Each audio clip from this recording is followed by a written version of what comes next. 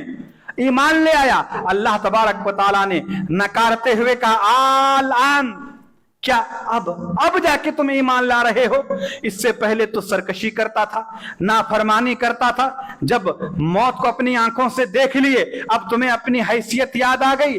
ٹھیک اسی طرح ہر وہ انسان جو اپنے آپ کو خود مختار سمجھتا ہے, اپنے آپ کو سمجھتا ہے کہ میں بے نیاز ہوں, میں بے پرواہ ہوں, میں تونگر ہوں, میں اللہ کا محتاج نہیں ہوں, آقا اللہ میرا نہیں ہے, میں اللہ کا غلام نہیں ہوں, اگر کوئی یہ سمجھتا ہے تو پھر تم اپنے آپ کو موت سے بچا کر دکھا سکتے ہو. یا وہ لوگ جن سے آپ محبت کرتے ہیں, آپ کی والدہ ہیں, آپ کے والد ہیں, آپ کی بیوی ہیں, آپ کے بچے, آپ کے شوہر ہیں, آپ کے چاہنے والے ہیں, وہ آپ کو بچا سکتے ہیں یا آپ ان کو بچا سکتے ہیں. ماں بیمار ہے, کس کو اپنی ماں سے محبت نہیں ہوتی ہے؟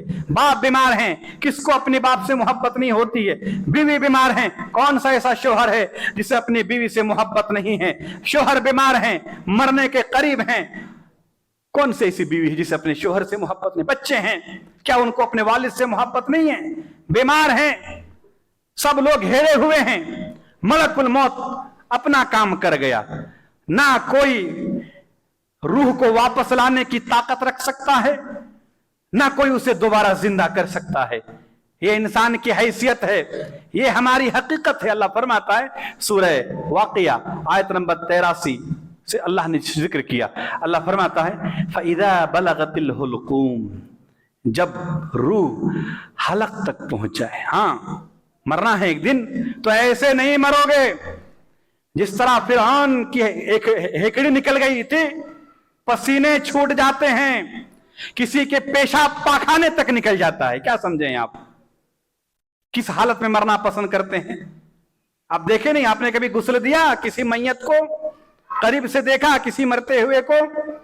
وہ بار بار اپنے بدن سے چادر کو پھینکتا ہے, پاؤں جھٹکتا ہے, اور پاؤں سے شروع ہوتا ہے اس کی کیفیت, تاکہ وہ کہیں بھاگ نہ. اب کہاں بھاگو گے؟ زندگی بھر بھاگتے رہے یہاں وہاں, اب بستر پہ لیٹے ہوئے ہو. اللہ تبارک و تعالیٰ نے پنڈلی کو پنڈلی سے ملا دیا. کسی کے پسینے چھوٹتے ہیں, کسی کے پیشاب پاخانے نکل جاتے ہیں. یہ انسان کی حیثیت. اللہ فرماتا ہے فَإِذَا بَلَغَتِ الْحُلْقُومِ, جب روح حلق تک پہنچ جائیں. اب دکھاؤ, اب اپنی خود مختاری دکھاؤ, اب اپنی بے نیازی دکھاؤ.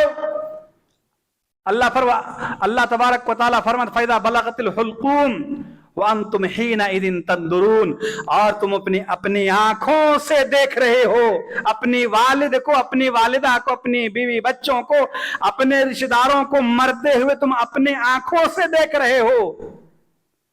فَلَوْلَا إِن كُنْتُمْ غَيْرَ مَدِينِينَ, اگر تم یہ سمجھتے ہو کہ تم کسی کے زیر فرمان نہیں, تم کسی کے ماتحت نہیں, ترجعونها ان کنتم صادقین, تو پھر اس روح کو واپس لوٹا کر دکھاؤ اگر تم سچے ہو. یہ تمہاری حیثیت ہے. اللہ فرماتا ہے یہ انسان کی حیثیت و حقیقت ہے. اور فرعون کو یہ حقیقت و حیثیت کب سمجھ میں آئی؟ جب وہ مرنے لگا, لیکن اس وقت کوئی فائدہ نہیں دے گا. اسی لیے ضرورت اس بات کی ہے کہ اپنی اے انسانوں حیثیت کو سمجھو کہ اللہ کے مقابلے میں ہم اللہ تبارک و تعالیٰ کے مقابلے میں کیا حیثیت رکھتے ہیں.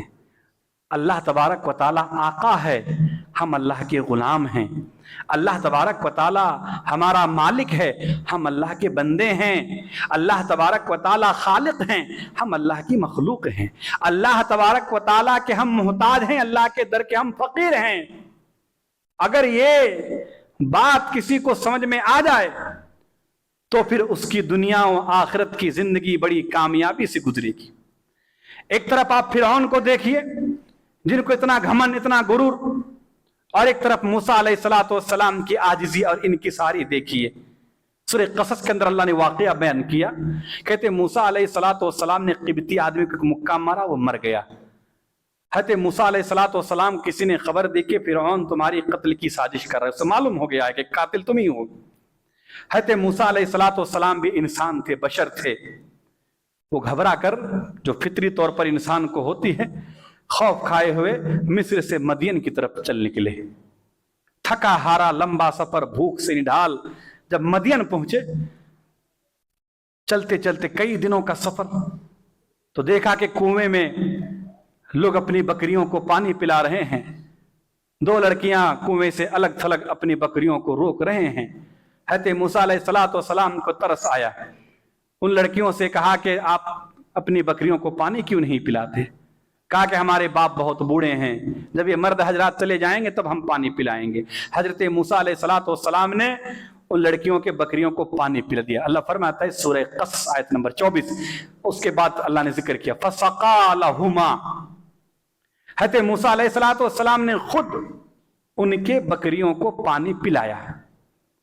ثُمَّ تَوَلَّا إِلَى الظِّلِّ، پھر ایک سائے کی طرف پلٹ آئے ہیں، سائے دار درخت کے نیچے بیٹھ گئے اور دعا کرنے لگے۔ فقال، دعا کرنے لگے، رب انی لما انزلت الی من خیر فقیر۔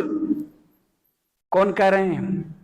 جلیل القدر پیغمبر اپنے آپ کو فقیر کہہ رہا ہے اللہ کے سامنے، کرے پروردگار عالم تو جو کچھ بھلائی میری طرف نازل کر، میں اس کا محتاج ہوں، میں اس کا فقیر ہوں۔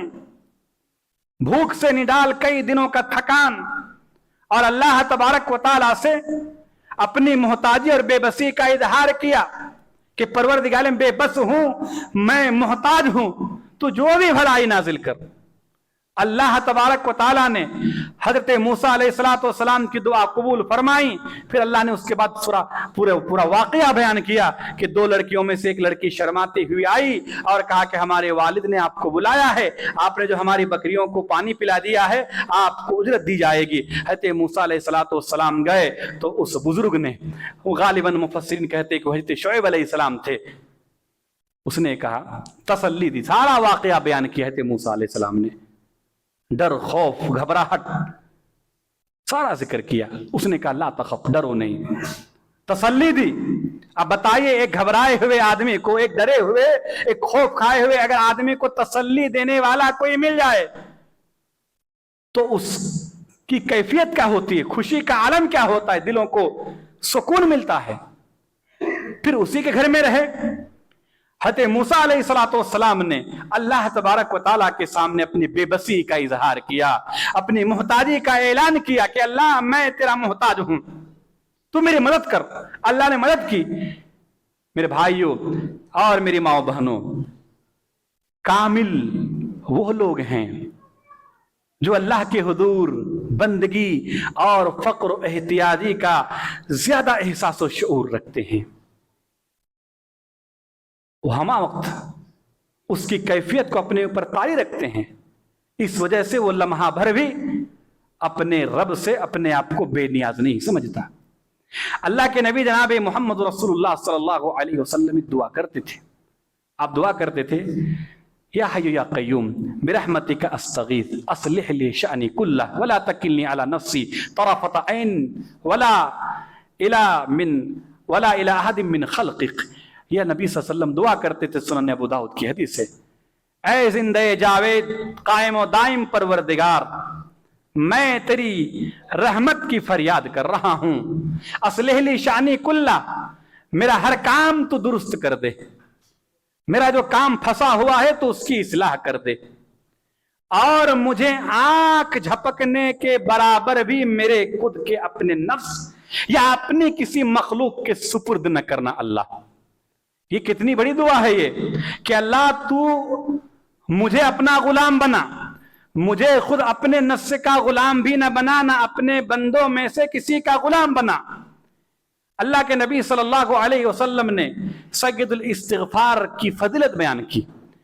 آپ صلی اللہ علیہ وسلم نے فرمایا، صحیح بخاری کی حدیث سے، من قالها اذا اصبح موقنا بها فمات من یومہ دخل الجنہ، کہ جس نے سید الاستغفار صبح کو پڑھ لی اسی دن اس کی موت آ گئی، وہ جنت میں داخل ہوگا۔ ومن قالها اذا امسى موقنا بها فمات من لیلته دخل الجنہ، اور جس نے رات کو شام کو پڑھ لیا اور رات ہی کو اس کی موت ہو گئی تو وہ بھی سیدھا جنت میں داخل ہوگا۔ سید الاستغفار کیا ہے؟ اللہم انت ربی لا الہ الا انت خلقتنی وانا عبدک وانا علی عہدک ووعدک ما استطعت اعوذ بک من شر ما صنعت ابو لک بنعمتک علی ابو بذنبی فاغفر لی فانہ لا یغفر الذنوب الا انت۔ اس دعا میں وہی انسان اپنی حیثیت کو بیان کرتا ہے کہ اللہ تو میرا رب ہے، اللہم انت ربی، اللہ میری حیثیت کیا ہے تیرے مقابلے میں، تیری حیثیت کیا ہے، تو رب ہے، اللہم انت ربی، اے اللہ تو میرا رب ہے، لا الہ الا انت، تیرے سوا کوئی معبود برحق نہیں، وانا عبدک، میری حیثیت یہ ہے کہ میں تیرا غلام ہوں، میں تیرا بندہ ہوں۔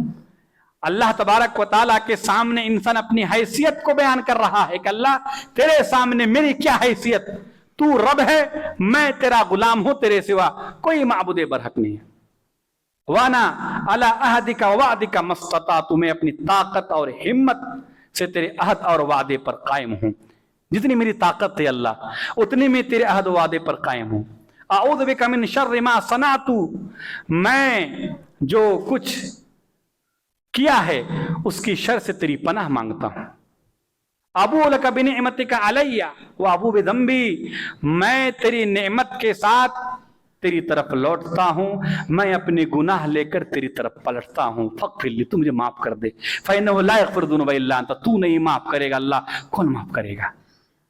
اس سید الاستغفار کے اندر انسان اپنی حیثیت کو بیان کرتا ہے کہ اللہ تیرے مقابلے میں میری کچھ بھی حیثیت نہیں، تو مالک ہے، میں تیرا بندہ ہوں، میں تیرا غلام ہوں۔ اور جب کوئی یہ کہتا ہے تو اللہ تبارک و تعالی اس پڑھنے والے کو، اگر اس نے یقین کے ساتھ صبح پڑھ لی اور اسی دن اس کی موت آ جائے، ہاں مرنا تو ہے آپ کو، آپ یہ نہ سمجھے سید الاستغفار پڑھو تو میں مر جاؤں گا، اگر سید الاستغفار پڑھ کے مر گئے تو آپ کامیاب ہو گئے، کیونکہ آپ نے اپنی حیثیت بیان کی کہ اللہ میری حیثیت تیرے مقابلے میں کچھ بھی نہیں ہے، تو آقا میں تیرا غلام، تو مالک میں تیرا بندہ ہوں، تو اللہ تبارک و تعالیٰ جنت عطا کرتا ہے۔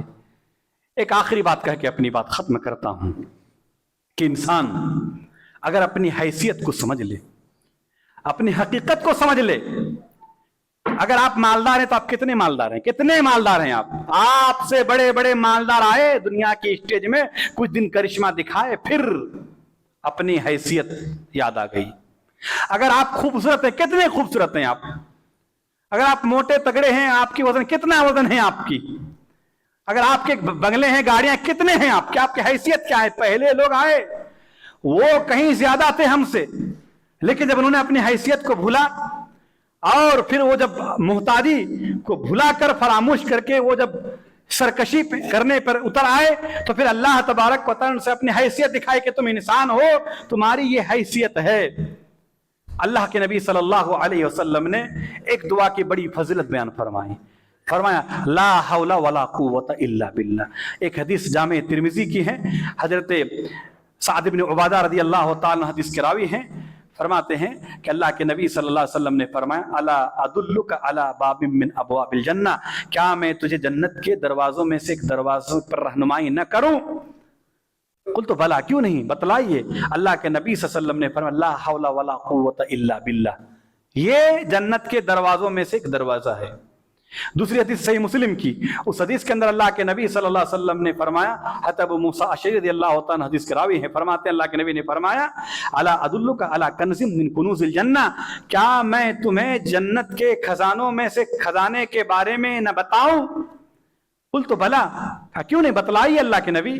آپ نے فرمایا لا حول ولا قوت الا باللہ، یہ جنت کے دروازوں میں سے ایک دروازہ ہے، جنت کے خزانوں میں سے ایک خزانہ ہے۔ یہ مختصر کلمات ہیں مگر اس کے معنی اور مفہوم بڑے جامع ہیں۔ اللہ کے نبی نے لا حول ولا قوت الا باللہ اس مختصر سے جملے کو، کلمے کو آپ صلی اللہ علیہ وسلم نے جنت کا خزانہ قرار دیا۔ آپ جو کچھ ابھی لے کر جی رہے ہیں اس میں کوئی تو آپ کو جنت کا خزانہ تو گھر میں ہے نہیں آپ کے، آپ دعویٰ کر سکتے کہ نہیں یہ میرے پاس جو ہے یہ مجھے جنت سے ملی ہے، میرا گھر، میری گاڑی، میرے بنگلے، میری کمائی، میرے بچے، کوئی بھی اگر آپ لا حول ولا قوت الا باللہ پڑھیں گے تو آپ دعویٰ کر سکتے کہ میں جنت کا خزانہ پڑھ رہا ہوں. یہ جنت کے خزانے ہیں، یہ نبی نے فرمایا جنت کا خزانہ ہے یہ. اس عظیم الشان اور عظیم المرتبت کلمات کو جو مقام اور عظمت ملی ہے، اس کی وجہ یہ ہے کہ اس کلمے میں اللہ تبارک و تعالی انسان کو اپنی حیثیت دکھا رہا ہے کہ انسان کی حیثیت کیا ہے، انسان کی حقیقت کیا ہے. اس کا ترجمہ کیا ہوگا؟ لفظی ترجمہ یوں ہوگا، لا حول ولا قوت الا باللہ، نہ طاقت و قوت نہ حرکت مگر اللہ تبارک و تعالیٰ کی توفیق سے. یعنی ہر طرح کی برائی، شر سے بچنے کی توفیق اور کوئی بھی نیک عمل کرنے کی توفیق اللہ تبارک و تعالیٰ کے بغیر کوئی نہیں کر سکتا. اللہ تبارک و تعالیٰ جب ایک انسان کو برائی سے بچانا چاہے تبھی وہ برائی سے بچ سکتا ہے، اور ایک انسان اسی وقت نیک عمل کر سکتا ہے جب اللہ تبارک و تعالیٰ اسے نیک عمل کرنے کی توفیق دے. مطلب کہ مختصر کلمات بندہ پڑھ کر اپنی بے بسی کا اظہار کرتا ہے، اپنی محتاجی کا اعلان کرتا ہے کہ اللہ میری حیثیت یہی ہے کہ میں گناہ سے بچ ہی نہیں سکتا جب تک تو نہ بچائے، اور میں نیک عمل کر ہی نہیں سکتا جب تک کہ تو نیکی کرنے کی توفیق نہ دے. اذان کے کلمات، مؤذن کہتا ہے اللہ اکبر، آپ جواب دیتے ہیں اللہ اکبر. پھر مؤذن کہتا ہے اللہ اکبر، آپ وہی لوٹاتے ہیں، وہی دہراتے ہیں. مؤذن کہتا ہے اشہد ان لا الہ الا اللہ، 2 بار کہتے ہیں، ہم بھی 2 بار وہی جواب دیتے ہیں. مؤذن پھر کہتا ہے اشہد ان محمد رسول اللہ، ہم پھر اسی الفاظ کو لوٹا دیتے ہیں، وہی جواب دیتے ہیں. لیکن جب مؤذن حی علی الصلاۃ، ہم کہتے لا حول ولا قوت الا باللہ. مؤذن پکارتا حی علی الفلاح، ہم کہتے لا حول ولا قوت الا باللہ. کیا آپ نے کبھی غور کیا؟ مؤذن کہتا ہے کہ آؤ نماز کی طرف، کامیابی کی طرف، ہم کہتے مولا کریم پاک پروردگار تو اگر توفیق نہ دے تو میں مسجد تک جا ہی نہیں سکتا، میں کامیابی کے معیار تک پہنچ ہی نہیں سکتا، میں کامیابی حاصل نہیں کر سکتا. اللہ تو دنیا کے جھمیلوں سے مجھے نکال، مجھے فرصت دے نماز پڑھنے کی، میں اطمینان کے ساتھ نماز پڑھوں، مجھے سر جھکانے کے اللہ تو توفیق دے.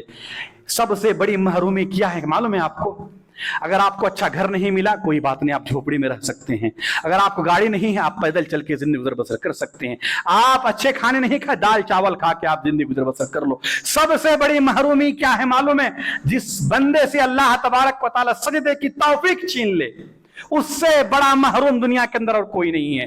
وہ سب سے بڑا محروم ہے کہ وہ اللہ تبارک و تعالیٰ کے سامنے جھک ہی نہیں پا رہا ہے. آپ دیکھیے جس دور سے ہم گزر رہے ہیں، یہاں نماز پڑھنے کی سکون کے ساتھ نماز نہیں پڑھ پاتے ہیں. نماز پڑھتے پڑھتے 4-5 بار کال آ جاتا ہے، ہم بھاگے پھر آئے پھر بھاگے.